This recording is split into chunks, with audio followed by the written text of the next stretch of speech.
जिसको भगवान खुद दर्शन देते हैं, खुद खुशियाँ देते हैं, भगवान की कृपा भी उसी पर होती है। तो क्या होता है कि एक बार एक राजा जी को पूरी भक्ति भाव से वो भगवान के अनन्य भगत होते हैं, पूरी उनमें भक्ति भावना होती है। तो उन्हें एक बार भगवान जी दर्शन देने के लिए आते हैं। तो वो राजा कहता है कि मैं आपके दर्शन पाकर धन्य हो गया, मेरा जीवन सफल हो गया आपके दर्शन करके। तो भगवान कहते हैं कि ठीक है, मांगिए, क्या मांगते हो राजन।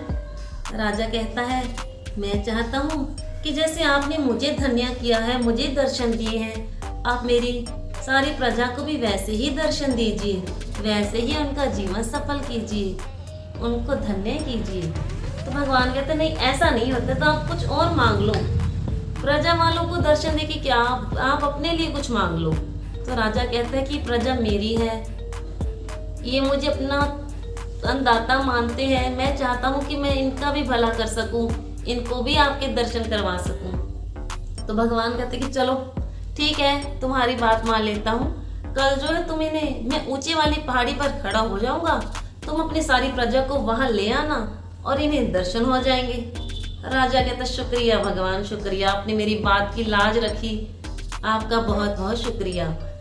तो क्या होता है, राजा जो है प्रजा में अपने ढोल बजवा देता है कि जो कल है हमें सबको भगवान दर्शन देने आएंगे ऊंची वाली पहाड़ी पर, हम सबने वहां इकट्ठे होकर चलना है। तो सारी प्रजा जो है, सुबह का जो समय दिया होता है कि तैयार होके रहना कि हम चलेंगे, तो जो सारी प्रजा है इकट्ठी होकर आ जाती है कि चलिए हम सब भगवान के दर्शन करके आते हैं। तो जो सारी प्रजा है वो इकट्ठी होकर चल पड़ती है राजा के पीछे पीछे। जैसे जैसे जा रहे हैं, कुछ दूर पहुंचते हैं तो रास्ते में एक जगह पहाड़ पर तांबे के सिक्कों का ढेर लगा होता है, बहुत बड़ा ढेर।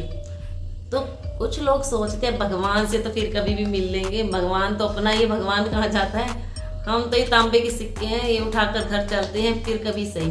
तो वो जो है तांबे के जो सिक्के उनको बटोरने लग जाते हैं, अपने वो पन्ने से उतार कर और उसमें गठरी बांधने लग जाते हैं। राजा कहते हैं कि अरे छोड़ो छोड़ो, ये तुम्हें फिर मिल जाएंगे, हम तो भगवान के दर्शन करने जा रहे हैं। तो राजा की कोई बात नहीं सुनता है, वो कुछ लोग जो है कि वो जो सिक्के हैं वो गांठ बांध कर ले जाते हैं। थोड़ी दूर आगे जाने के बाद एक पहाड़ी पर चांदी के सिक्कों का ढेर लगा होता है। तो कुछ प्रजा में से कुछ और थोड़ा लालची लोग होते हैं, उन्हें वो चांदी के सिक्के बहुत अच्छे अट्रैक्टिव लगते हैं। तो वो जो है चांदी के सिक्के भी उठाकर आधे प्रजा के लोग वापस हो लेते हैं। जैसे जैसे आगे जाते हैं तो सोने के सिक्कों का ढेर आ जाता है।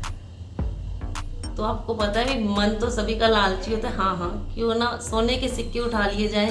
तो जो बाकी बचे कुचे लोग होते हैं प्रजा में, वो सोने के सिक्कों की गठरियाँ बांध कर वापिस हो लेते हैं। अब राजा और रानी दोनों रह जाते हैं। राजा और रानी जब जा रहे हैं, राजा कहते हैं कि रानी देखना, मेरे को तो इतनी इच्छा थी कि मेरी सारी प्रजा को भगवान के दर्शन करवाऊं।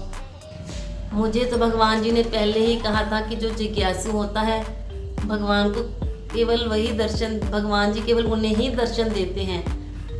तो रानी कहती हाँ जी सही बात है आपकी। कुछ आगे चलते चलते क्या है, हीरो का पहाड़ आ जाता है। अब रानी के मन में भी लालच आ जाता है कि हीरे, अरे भगवान के दर्शन तो ये फिर कभी करवा देंगे, राजा नहीं करवाने दर्शन, राजा तो फिर करवा देगा भगवान के दर्शन, क्यों ना मैं ये हीरे मुझे मिल रहे हैं, मैं इन हीरो को उठाकर चल देती हूँ। रानी भी जो है वहाँ से हीरे बटोरने लग जाती है। राजा कहता है, राजा का मन जो है बहुत दुखी होता है कि रानी का मन भी हीरो पर आ गया है, इसने भी भगवान की जिज्ञासा नहीं प्रकट की। राजा अकेला ही भगवान के पास पहाड़ी पर पहुंच जाता है। पहाड़ी की ऊंचाई पर भगवान खड़े होते हैं दर्शन देने के लिए।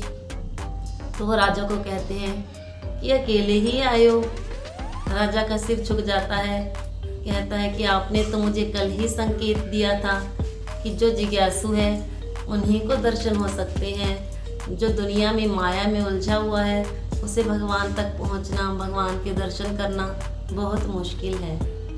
तो इसी के साथ धन्यवाद जी।